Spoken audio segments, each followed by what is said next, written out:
কি ব্যাপারে? আমার সাথে যা হচ্ছে সেই ব্যাপারে। এমনিতে তো আমার কোনো কিছু বলা উচিত নয়, কারণ এটা তোমাদের নিজস্ব ব্যাপার, কিন্তু তাও আমার মনে হয় না তোমার নিজের মাকে কষ্ট দেওয়া উচিত প্রেম, কারণ মায়ের ভালোবাসা শুধু ভাগ্যবানেরাই পায়। তুমি জানো না, যাকে আমি ভালোবাসি না তাকে আমি বিয়ে কিভাবে করব? তাহলে ভালোবাসা ছাড়া বিয়ে কিভাবে করবো প্রতিজ্ঞা? প্রেম, আমার লাগছে।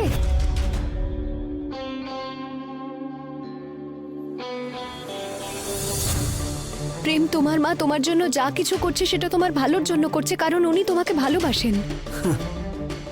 আমি সত্যিই জানতাম না যে মায়ের ভালোবাসা পাওয়ার জন্য এত বড় মূল্য দিতে হবে আমাকে।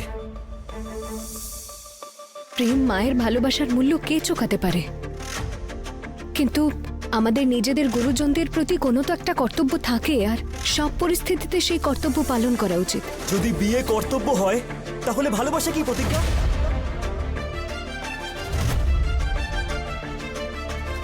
কাউকে বোঝানো অনেক সহজ প্রতিজ্ঞা, কিন্তু একবার ভেবে দেখো, যদি তুমি আমার জায়গায় থাকতে তাহলে কি করতে? সবাই তো তোমার মতো ভাগ্যবান হয় না প্রেম। আমার কাঁধের ওপর এখন অনেক কর্তব্য রয়েছে মা, বাবা আর দাদার জন্য। এখনো আমায় ওদের জন্য অনেক কিছু করতে হবে। আর নিজের জন্য? তোমার নিজের জন্য কিছুই নয়, তাই না? তুমি নিজের জীবনের জন্য কিছুই চাও না? প্রেম, আমি তো এই মুহূর্তে শুধু এটা চাই যে অক্ষয় দাদা জেল থেকে ছাড়া পাক। তাই জন্যই তো এই সব কিছু করতে হচ্ছে আমাকে।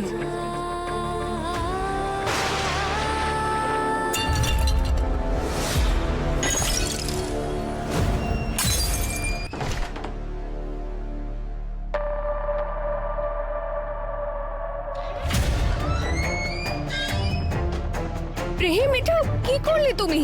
আমাকে বাঁচানোর জন্য তুমি... জানি তুমি আমার কেউ হও না, কিন্তু মনুষ্যত্বের জন্য তো আছো।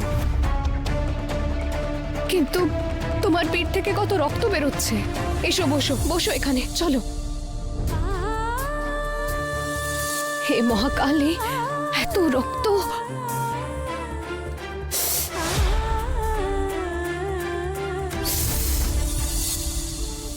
এমনটা কেন লাগছে যে আঘাত আমার লেগেছে আর কষ্ট তুমি পাচ্ছ?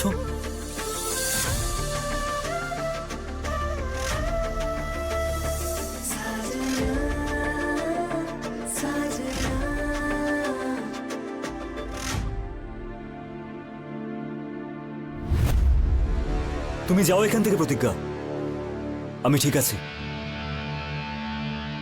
প্রেম, আমি বুঝতে পারছি তুমি নিজের বিয়ে নিয়ে দুশ্চিন্তায় আছো।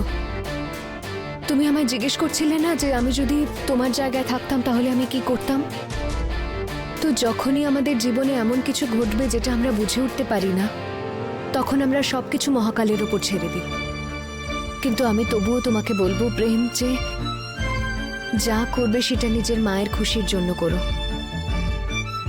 বাকি সবকিছু মহাকালের উপর ছেড়ে দাও, সব ঠিক হয়ে যাবে।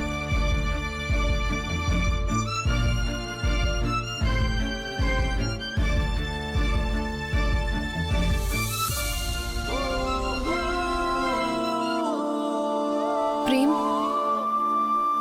তোমার জন্য দুধ হলুদ রাখা আছে। বলে যে আঘাতে আরাম পাওয়া যায়, খেয়ে নিও।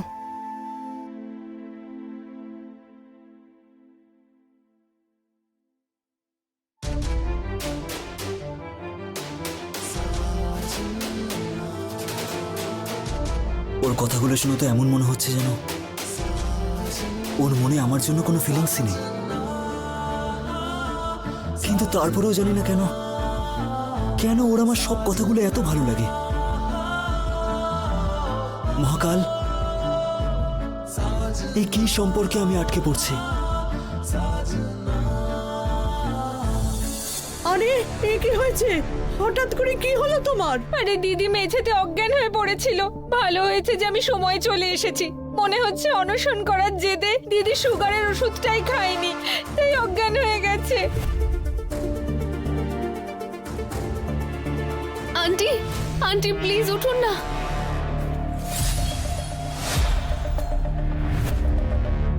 সব সব আমার দোষ। না আমি এই বাড়িতে আসতাম, না আন্টি প্রেমের বিয়ে আমার সঙ্গে দিতে চাইতেন। আর না ওনার এরকম অবস্থা হতো। আপনি ঠিক হলেই আমি আমি সারা জীবনের মতো এখান থেকে চলে যাব। এই রানী কর্ণমোহিনীর মেয়ে তো খুব ভালো নাটক করছে। এমন নকল কান্না কাঁদছে যেন মনে হচ্ছে নিজের মাই মরে যাচ্ছে। দিদি, দিদি যখন নিজের ছেলেই তোমায় জিজ্ঞেস করছে না, তখন ওর জন্য নিজের জীবনটা কেন দিচ্ছ তুমি? মা, প্রেম, কি হয়েছে মায়ের? একেই বলে যে নিজের পায়ে নিজেই কুড়ুল মারা। মায়ের জন্য যদি এতই চিন্তা, তাহলে বিয়ে করতে আপত্তি করছিস কেন? হ্যাঁ, না খাবার খেয়েছে না ওষুধ খেয়েছে, এটা তো হওয়ারই ছিল।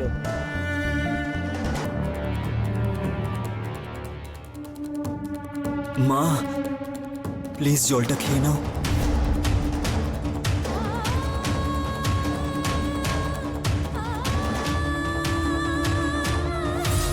কে জানে কি নাটক চলছে এখানে। আমি গঙ্গাজল হাতে শপথ নিয়েছি, তুই বিয়ে করতে চাস না তো করিস না। তুই আমাকে আমার মতো থাকতে দে। মা, তুমি কিরকম কথা বলছো? যদি তোমার কিছু হয়ে যায় তখন আমি নিজেকে ক্ষমা করতে পারবো না। তোর ইচ্ছের কাছে আমি হার মেনে নিয়েছি। তোর যা ইচ্ছে তুই কর, যা মন চাই, শুধু আমাকে একলা ছেড়ে দে।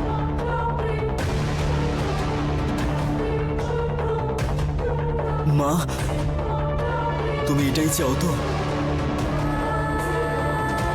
যে আমি তপস্যাকে বিয়ে করি?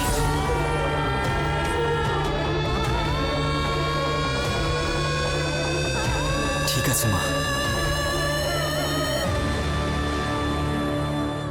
ঠাকুরমশাইকে তুমি ডেকে নাও আর শেরবানি বানিয়ে নাও।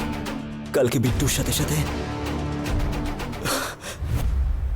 আমিও ঘোড়ায় চড়বো। আর আমি কালকে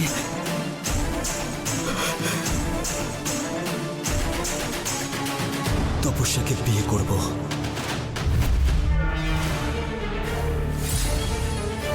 এবার তো জলটা খেয়ে নাও।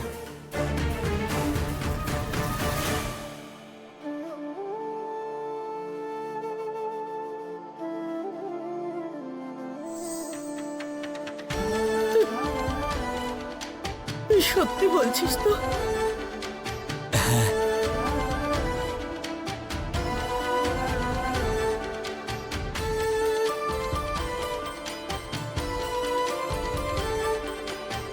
এবার তাড়াতাড়ি খাবার